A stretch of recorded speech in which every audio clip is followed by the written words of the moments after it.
Allahu Allahu Allahu Zaman Nabi Muhammad sallallahu alaihi wasallam dahulu, mereka cuba sekat siapa? Nabi Muhammad sallallahu alaihi wasallam.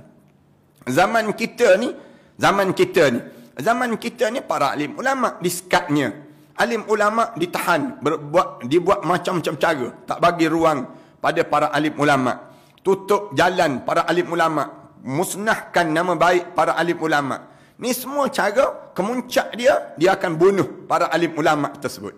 Ni berlaku zaman kita ni.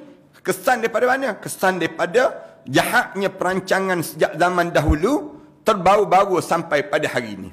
Ni tajuk yang kita nak bincang pada kali ini para hadirin sekalian, di mana setelah mana orang Quraisy berjumpa dengan Abu Talib, kemudian tawar pada Abu Talib supaya bagi tahu pada Nabi Muhammad itu, berhentilah sebarkan Islam. Jangan sebut tentang Islam. Kalau dia nak kepada harta, dia nak pada jawatan, dia nak kepada pangkat, nak pada apa dia yang dia nak, kami akan bagi semua. Tapi syarat jangan cerita tentang Islam. Itu cara mereka demikian. Semuanya ditolak oleh Nabi Muhammad sallallahu alaihi wasallam.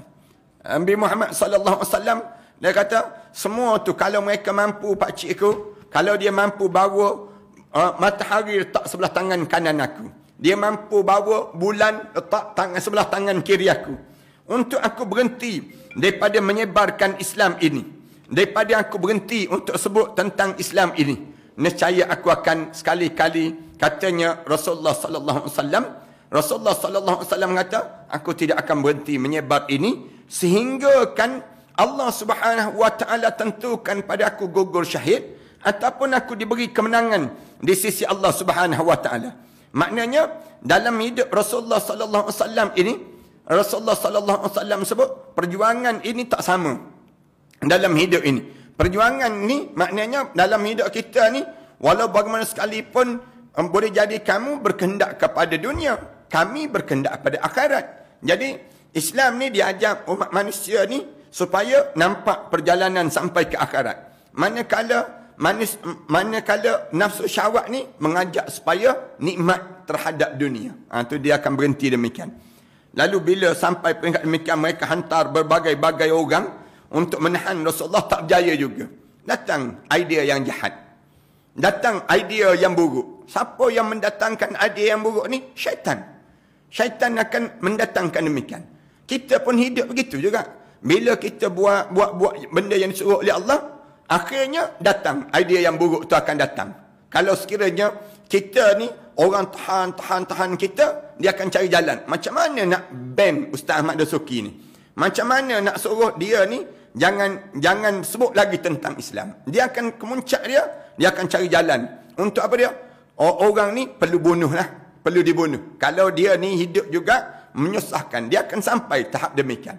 Ini jalan dakwah yang perlu dilalui di kalangan setiap orang yang menyebut tentang Islam.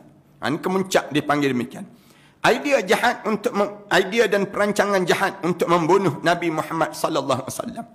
Setelah orang Quraisy gagal dalam dua pertemuan itu, mereka kembali membuat perancangan yang lebih hebat daripada itu. Belum daripada ni buat tawaran pada Rasulullah.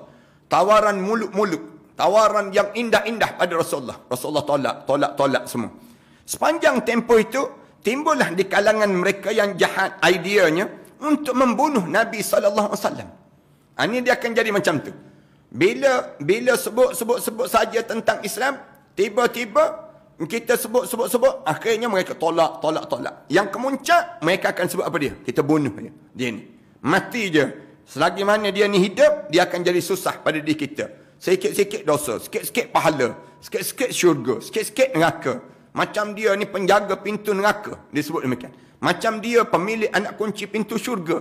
Mulut-mulut ni terkeluar, tulisan-tulisan tu keluar daripada tubuh badan seorang. Zaman Nabi Muhammad dahulu, masing-masing keluarkan idea untuk membunuh Nabi sallallahu alaihi wasallam dengan cara yang lain pula.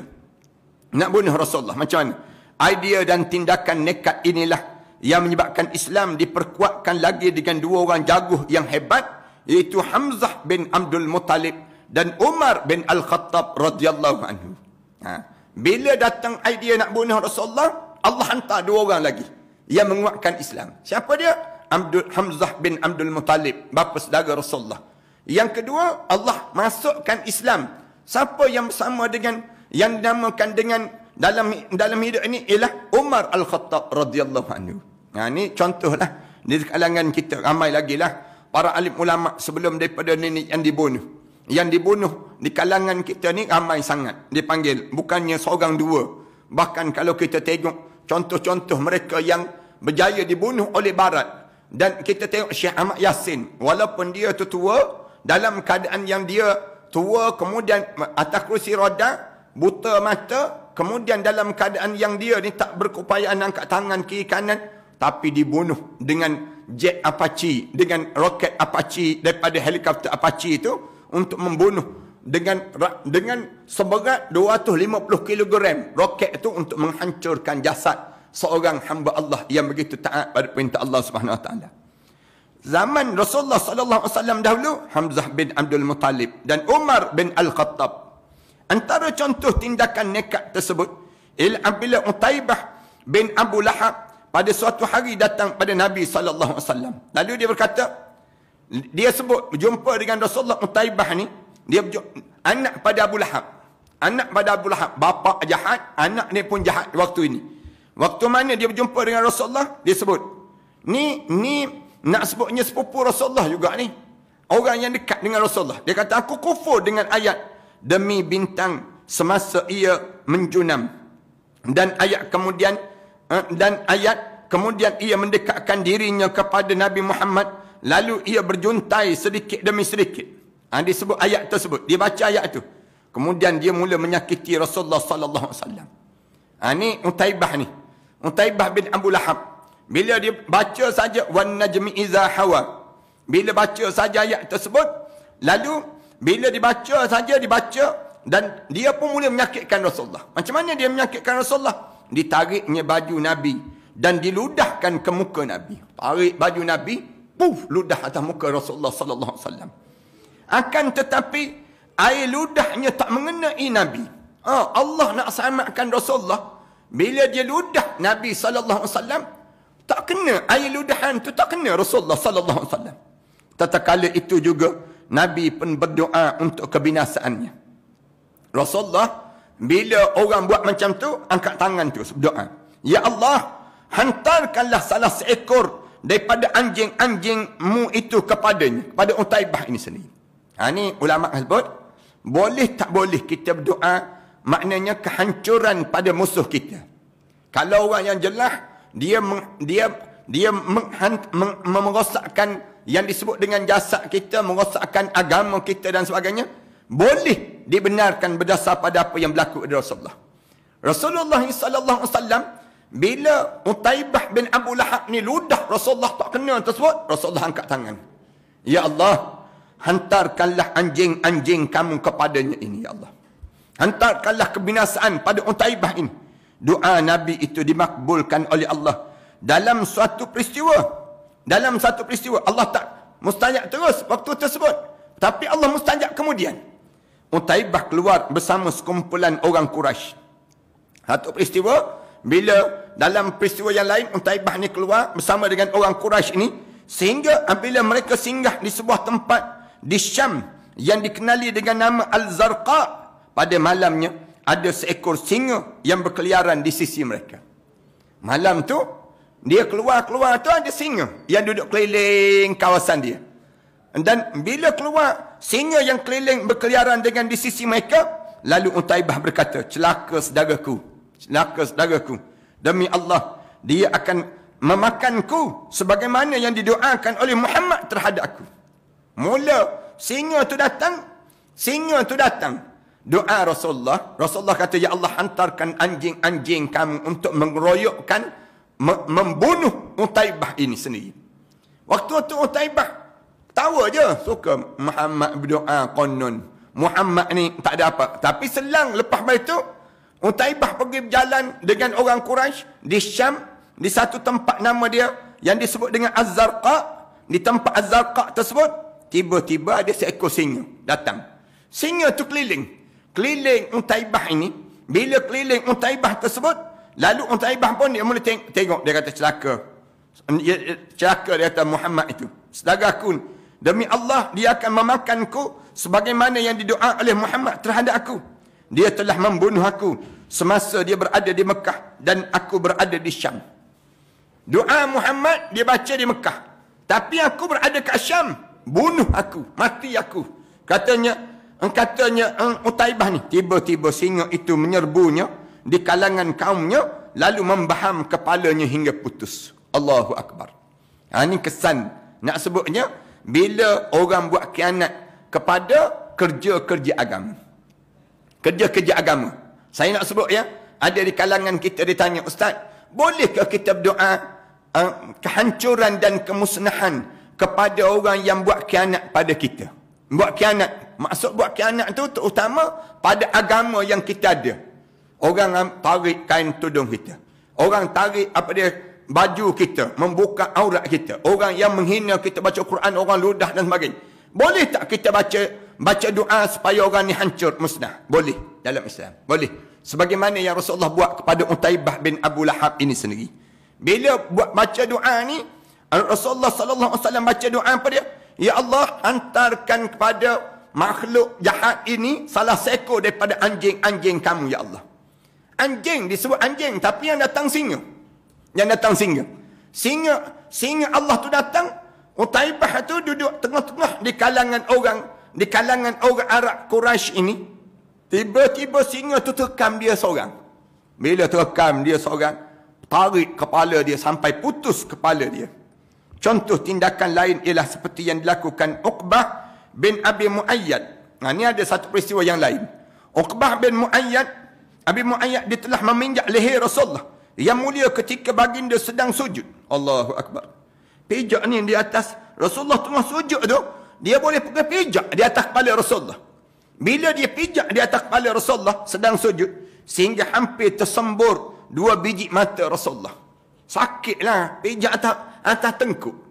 Tuan-tuan boleh bayang macam mana dilakukan di atas kepala Rasulullah yang mulia itu. Di atas tengkuk tu dia pijak sehingga pedih mata Rasulullah ni macam nak tersembur keluar. Sakit ni. Kemudian antara yang menunjukkan bahawa kejahatan yang mereka lakukan itu memang bermaksud untuk membunuh Nabi sallallahu alaihi wasallam. Ialah sebuah hadis yang panjang yang diriwayatkan oleh Ibnu Ishaq. Kata dia, Abu Jahal berkata, di antara peristiwa yang berlaku, hai seluruh orang Quraisy, sesungguhnya Muhammad enggan berhenti melainkan terus mengaibkan agama kita. Ni Abu Jahal sebut, bukan Abu Lahab. Abu Lahab tu seekor lagi, sejenis makhluk, seekor lagi yang jahat. Yang ni seekor lagi yang jahat, Abu Jahal pula. Abu Jahal dia sebut pada orang Quraisy, Quraisy, dia kata, Muhammad itu tak berhenti-berhenti mencela agama kita, mengaibkan agama kita, memaki nenek moyang kita dan memperbodohkan akal fikiran kita serta mencela Tuhan-Tuhan kita sebagaimana yang kamu lihat sendiri.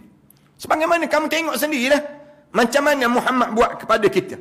Sesungguhnya aku berjanji kepada Allah akan menunggunya dengan seketul batu yang terberat yang aku angkat, aku sanggup aku angkat naik ke atas. Aku akan letak batu yang besar untuk dijatuhkan ke atas kepala Muhammad. Apabila dia sujud dalam sembahyangnya, akan ku pecahkan kepalanya dengan batu itu. Allahu Akbar. Ni nak sebutnya Abu Jahal ni sebut ni.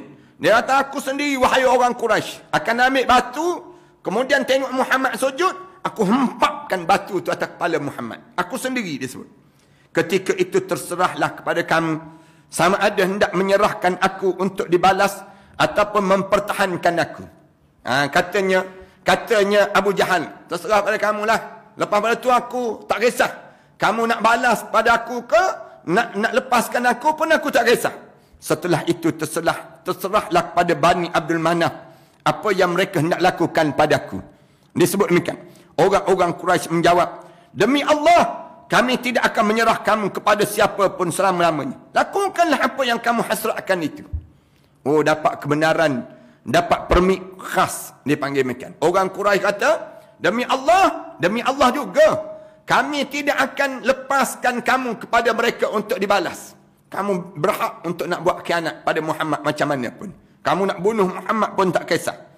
Apabila tiba waktu mana pagi, Abu Jahal pun mengambil seketul batu seperti yang digambarkan sebelum daripada ni. Cari batu besar, dibawa batu besar.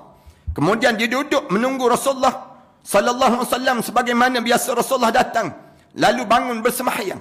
Dia pun tunggu. Manalah Muhammad ni datang untuk bersembahyang. Muhammad sujud je.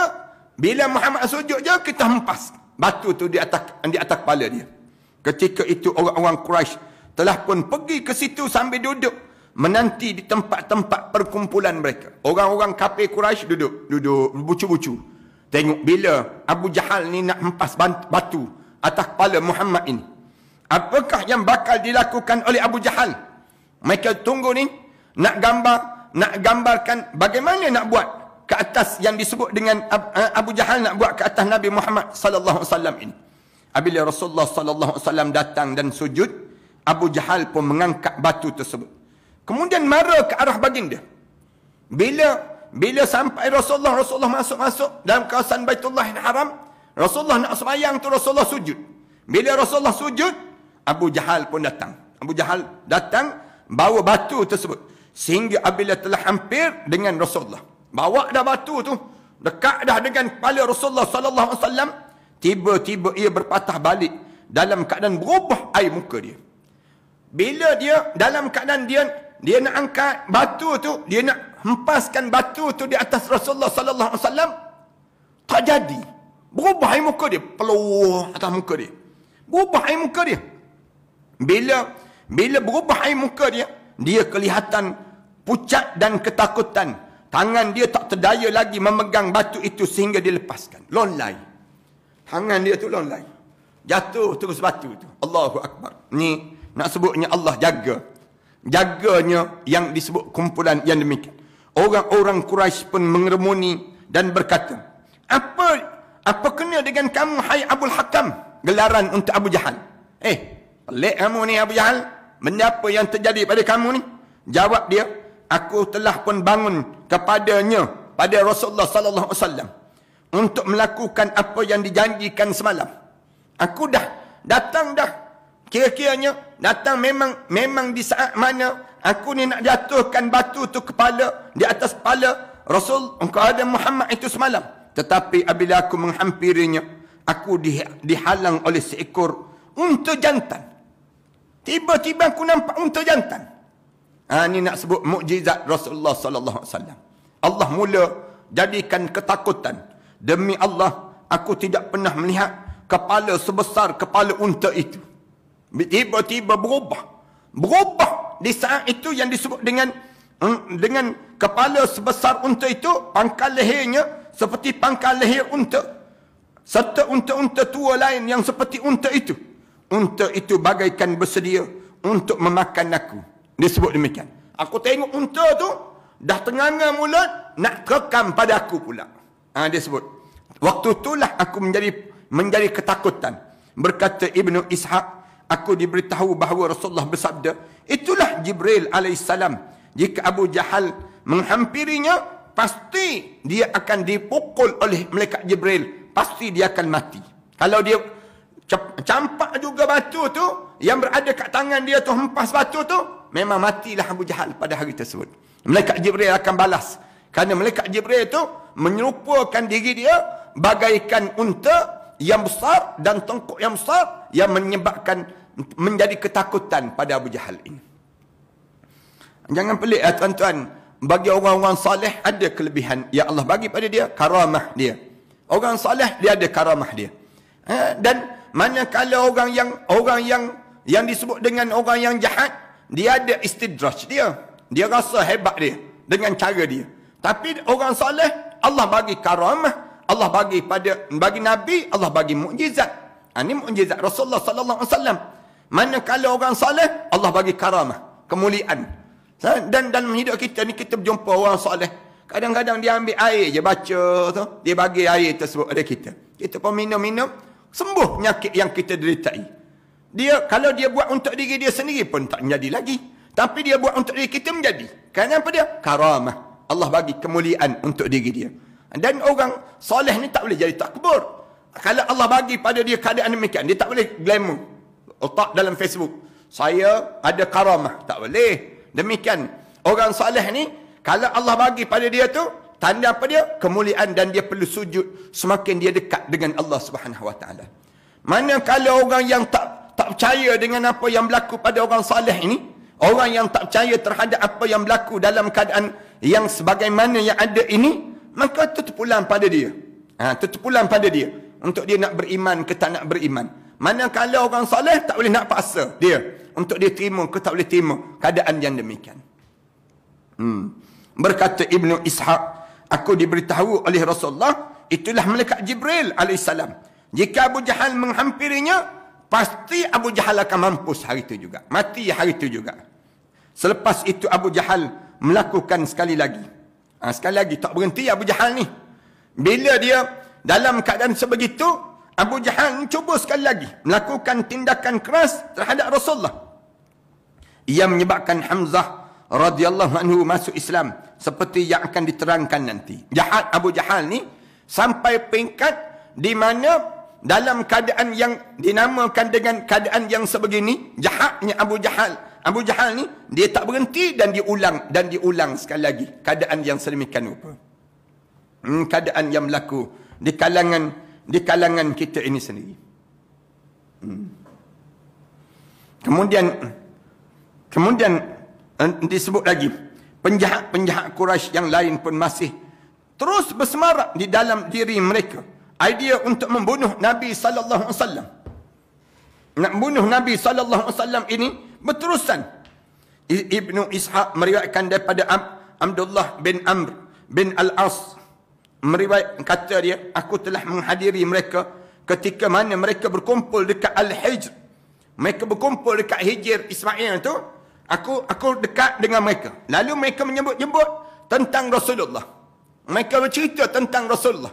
Bila mereka bercerita tentang Rasulullah sallallahu alaihi wasallam, mereka berkata, kita tak pernah bersabar seperti kesabaran kita terhadapnya. Tak boleh tahan dah. Muhammad ni melampau dah, dia sebut. Kita tak boleh bersabar. Yang Muhammad, kita telah bersabar terhadapnya atas perkara yang sangat besar. Tatkala mereka sedang berbual, itu tiba-tiba Rasulullah muncul. Tengah-tengah mereka bercakap tersebut tentang nak buat jahat pada Rasulullah ni, tiba-tiba Rasulullah datang. Nampak Rasulullah datang. Bila nampak Rasulullah datang, lalu berjalan dan menyentuh bucuk Kaabah, Hajarul Aswad. Kan dekat tu, Hijr Ismail dengan Hajarul Aswad. Dekat je. Rasulullah datang direct je, terus Rasulullah pergi ke Hajarul Aswad.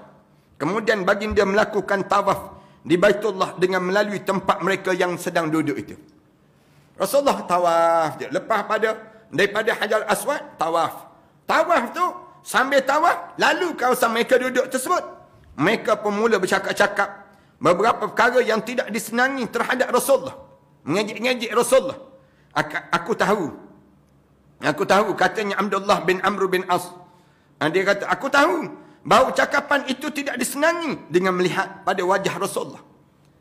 Sambil dalam keadaan yang tengok tu, sambil tengok tu dia kata, aku tahu Rasulullah, mereka tak puas hati dengan Rasulullah. Bila baginda lalu kali kedua berdekatan dengan mereka bercakap seperti itu juga. Cakap lagi. Bila mereka bercakap juga, pusingan kedua tu bercakap mengejek Rasulullah. Ada nanti yang diejek. Aku dapat lihat perubahan air muka Rasulullah sallallahu alaihi wasallam. Abdullah bin Amr ni dia cerita, aku tengok wajah Rasulullah tu berubah. Dia seorang, Rasulullah seorang. Mereka ramai, mereka duduk di kawasan tersebut. Kemudian baginda lalu kali yang ketiga dan terus bercakap lagi seperti itu. Mereka pun bercakap lagi, menyindir Rasulullah. Sindir Rasulullah ni. Tiba-tiba Rasulullah berhenti sambil berkata, apakah kamu mahu mendengar, hai orang-orang Quraisy? Kamu nak dengar tak? Katanya Rasulullah, wahai orang Quraisy, demi diriku yang berada dalam kekuasaannya, aku pasti akan datang untuk menyembelih, memusnahkan kamu seko-seko. Rasulullah sebut demikian. Rasulullah sebut ada mereka, demi Allah yang tangan aku dengan nyawa aku dalam genggaman kekuasaan Allah, aku pasti akan datang untuk menyembelihkan kamu seorang-seorang. Tak ada seorang pun yang terlepas daripada kamu. Tiba-tiba mereka diam membisu. Senyap. Ni begitulah cara dipanggil dalam hidup kita. Sehingga tidak seorang pun daripada mereka melainkan kelihatan seolah-olah ada burung yang hinggap di atas kepalanya. Jadi takut tu bila Rasulullah kata, aku pasti sembelih engkau seekor-seekor, seorang-seorang. Bila sebut saja begitu tu, terdiam. Terdiam orang kafir Quraisy tadi. Yang duduk sindir Rasulullah. Rasulullah jawab demikian saja. Kemudian sehinggakan orang yang paling garang di kalangan mereka pun cuba berbudi bahasa sebaik yang mungkin dengan berkata, pergilah hai Abul Qasim, gelaran pada Rasulullah. Pergi jauh sikit Abu Qasim, demi Allah kamu bukan orang yang bodoh. Oh, dia pun nak ambil hati. Kamu pergi jauh sikit lah, kamu bukan bodoh pun. Kamu orang cerdik. Nakkanlah kamu nak layan kami ni. Keesokan harinya mereka berkumpul sekali lagi sambil berbual-bual tentang Nabi, hal Nabi sallallahu alaihi wasallam. Duduk kawasan tu lagi mencari, kemarin kita kan elok-elok kita bercakap ni, tiba-tiba tu Muhammad tu datang. Disebut demikian.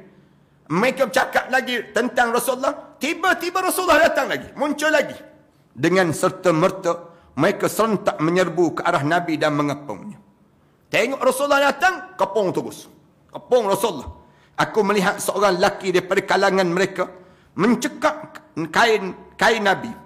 Pegang kain Nabi terus. Bila Rasulullah masuk tu, pegang kain Nabi. Lalu Abu Bakar bin Kas datang mempertahankan.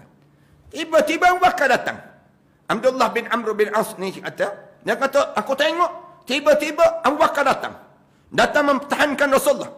Sambil menangis dia berkata, apakah kamu hendak membunuh seorang lelaki yang mengatakan Tuhanku ialah Allah? Kamu nak bunuh ni? Kamu nak bunuh orang yang mengatakan Tuhanku Allah? Kamu nak bunuh dia? Kemudian mereka pun meninggalkan baginda. Ibnu Umar berkata, sesungguhnya itulah tindakan paling hebat yang pernah aku lihat dilakukan oleh orang Quraisy terhadap Nabi Muhammad sallallahu alaihi wasallam. Abdullah bin Umar disebut, aku tak pernah tengok orang kafir buat jahat demikian.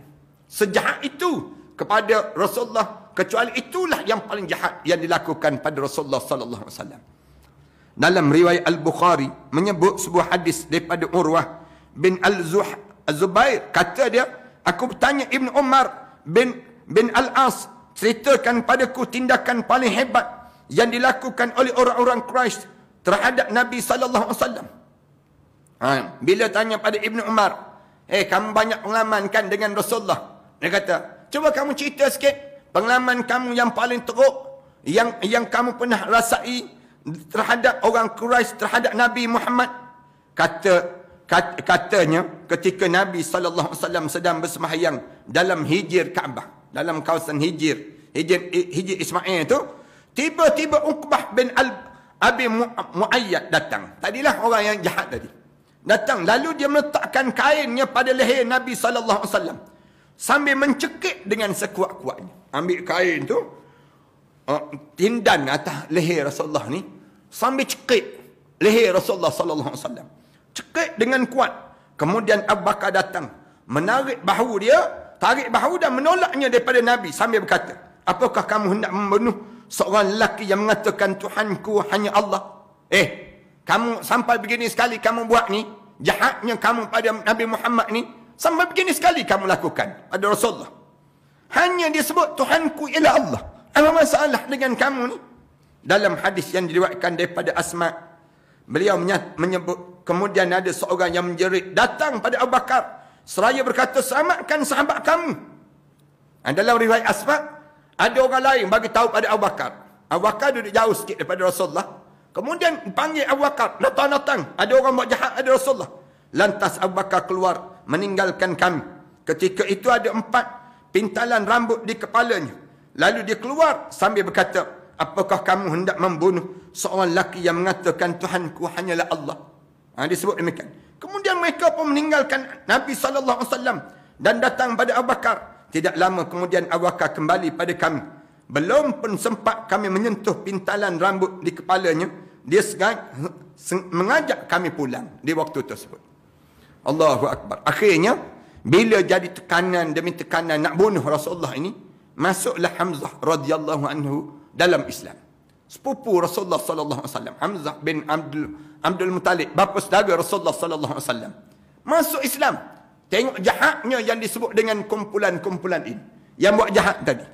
Dalam suasana yang penuh dengan mendung kezaliman dan penindasan ini, tiba-tiba berkilau satu cahaya untuk orang yang lemah, iaitu keislaman Hamzah bin Abdul Muttalib. Alhamdulillah. Tengah-tengah orang yang dalam keadaan orang Islam ni macam down sangat. Jahatnya orang kafir kepada Rasulullah sallallahu alaihi wasallam, Allah sinarkan cahaya. Macam mana cahayanya? Datang yang disebut dengan Hamzah memeluk Islam. Hamzah pun masuk Islam. Bila beliau memeluk Islam pada penghujung tahun ke-6 kenabian, pendapat terbanyak mengatakan dia memeluk Islam pada bulan Zulhijjah. Ini bulan yang kita nak lalui tak lama ni. Bulan Zulhijjah itu bulan Hamzah memeluk Islam.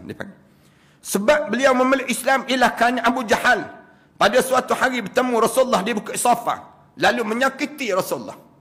Puncanya bila ditekan Rasulullah ni menyebabkan orang jadi simpati. Simpati terhadap Islam. Rasulullah sallallahu alaihi wasallam diam, tidak bercakap dengannya. Rasulullah tak jawab. Pakcik dia buat jahat. Abu Jahal yang buat jahat ni. Kemudian Abu Jahal memukul baginda dengan seketul batu di kepalanya hingga luka dan berdarah. Pernah sampai peringkat nak sebutnya jahatnya Abu Jahal ni, pukul kepala Rasulullah. Darah kepala Rasulullah sallallahu alaihi wasallam. Allahu akbar. Tuan-tuan, satu saya sebut sebelum daripada ni kan, kalau ada orang yang selayaknya berdendam, Rasulullah lah orang yang paling layak untuk berdendam. Tapi Rasulullah tak pernah berdendam. Rasulullah dalam hidup Rasulullah ni, dia tak ajar umat dia berdendam. Kita ni kalau nak kira sakit hatilah dengan orang yang buat jahat pada kita, nescaya kita ni akan berdendam panjang masa kita. Mesti akan kita teringat-ingat. Tapi Islam dia tak ajar demikian. Lupakanlah yang lepas. Lupakanlah yang lepas. Lupakanlah maksudnya maafkanlah. Kerana ada yang lebih pemaaf dalam hidup kita. Siapa dia? Allah yang lebih pemaaf daripada kemaafan yang kita bagi dalam hidup kita ini. Kemudian dia pergi ke tempat perkumpulan Quraisy di sisi Kaabah. Abu Jahal ni memukul baginda. Lepas pada itu dengan seketul batu hingga luka berdarah. Kemudian dia pergi ke tempat perkumpulan Quraisy di sisi Kaabah, lalu duduk bersama dengan mereka. Lepas pukul Rasulullah, datang dengan orang Quraisy, duduk bersama dengan mereka. Ketika peristiwa itu, seorang perempuan maula khadam Abdullah bin Jad'an memerhati daripada tempat kediaman di atas Bukit Safa. Ada orang duduk di atas Bukit Safa tu rumah. Dia tengok orang buat jahat pada Rasulullah. Yang buat jahat ni bapa saudara juga. Abu Jahal yang buat jahat pada Rasulullah. Tidak lama kemudian Hamzah pulang daripada berburu sambil memegang busur panahnya. Lalu wanita itu memberitahu perbuatan Abu Jahal yang dilihatnya. Bila begitu, nak sebutnya, dalam keadaan sedemikian rupa, lalu dia pun cerita, perempuan tu cerita pada Hamzah. Dia kata Abu Jahal buat jahat pada Rasulullah tadi. Bila sebut saja begitu, lantas Hamzah mula merasa marah. Baru balik daripada berburu ni, rasa marah. Dia adalah seorang anak muda yang perkasa di kalangan Quraisy serta sangat tegas. Dia pun keluar berjalan tanpa mengendahkan sesiapa pun dengan tujuan mencari Abu Jahal. Hamzah ni cari Abu Jahal. Mana jahatnya Abu Jahal? Dia cari Abu Jahal. Apabila masuk ke masjid, dia pun berdiri dekat kepala Abu Jahal lalu berkata, "Hei, si pantat kuning," disebut. "Hei, si jahat." Senang cerita. "Hei, si pantat kuning, berani kamu menghina anak saudaraku, sedangkan aku mengikut agama dia." Hamzah kata, "Berani kamu hina anak saudaraku?" Abu Jahal. Disebut Abu Jahal, "Kamu berani nak hina anak saudaraku? Ni, aku ikut agama dia." Ada hal waktu tu, sebelum daripada tu, dia tak ikut pun. Tapi oleh kerana jahatnya Abu Jahal tadi, lalu dia sebut ada Abu Jahal di kepala. Natang cis.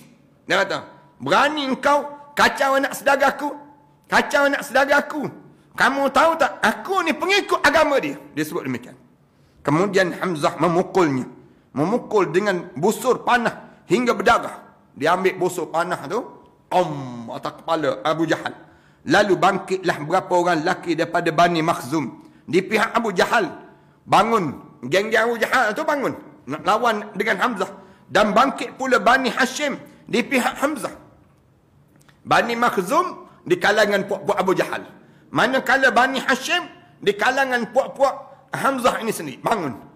Bertembung. Puak dengan puak. Bertembung. Kemudian Abu Jahal berkata, tinggalkanlah Abu Ammarah ini. Tinggal. Abu Ammarah ni. Jangan peduli dia. Kerana aku telah mencela anak saudaranya dengan celaan yang buruk. Dia sebut. Kita dah menang dah. Tinggallah. Dia kata, kita berjaya dah cela anak saudara dia tersebut. Islamnya Hamzah pada mulanya adalah disebabkan ibarat seorang yang tidak tahan melihat tuannya dihina.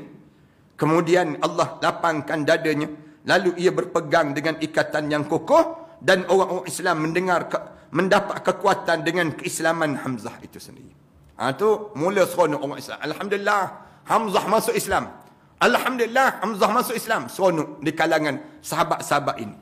Kemudian selang lepas itu, Umar bin Al-Khattab masuk Islam pula. Macam mana Umar Al-Khattab masuk Islam ni? InsyaAllah kita sambung pada minggu yang akan datang nanti. Alhamdulillah, Allah kurniakan peluang pada kita untuk kita nak faham tentang bagaimana perjuangan Islam ini melalui keadaan yang sesukar itu dan sepayah itu.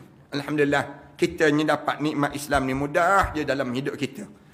Dalam hidup kita ni, keluar-keluar, lahir-lahir dah Islam. Alhamdulillah kita.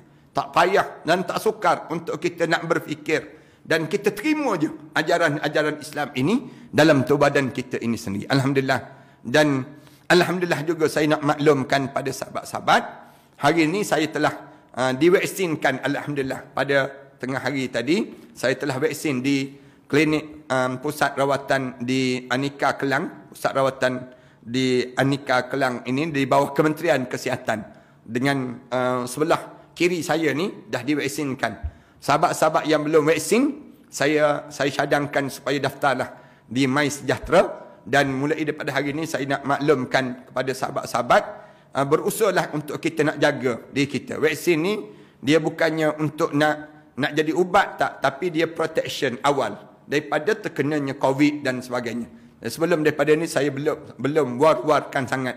Tetapi sekarang saya dah mula war-war kerana saya dah divaksinkan. Bila saya dah divaksinkan, maka saya nak sebut pada sahabat-sahabat, bolehlah kalian semua untuk mendaftar di MySejahtera. Saya nak ucap terima kasih banyak-banyak kepada semua petugas-petugas di pusat klinik di Anika Kelang yang memang di kalangan masing-masing tersebut saya tengok di antara petugas-petugas yang cukup berbudi bahasa, bersopan santun dan semua terdiri daripada orang Islam dan orang bukan Islam. Doktor-doktor yang bukan Islam, kemudian doktor Islam dan sebagainya. Semua di kalangan nurse-nurse yang semua saya nampak rancak masing-masing untuk nak menjaga keselamatan nyawa di kalangan kita ini sendiri. Maknanya pada diri kita saya nak ucap tahniah kepada frontliner terutamanya yang telah bersusah payah dalam menggerakkan program-program vaksin yang baik ini. Dan insyaAllah saya harap supaya mereka akan diberi kekuatan, diberi kesembuhan dan mereka akan diberi kebaikan-kebaikan yang banyak di sisi Allah Subhanahu Wa Taala.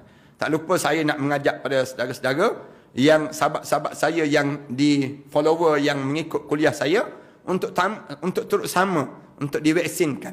Mudah-mudahan Allah lindungi kita daripada yang disebut dengan yang dinamakan dengan apa dia?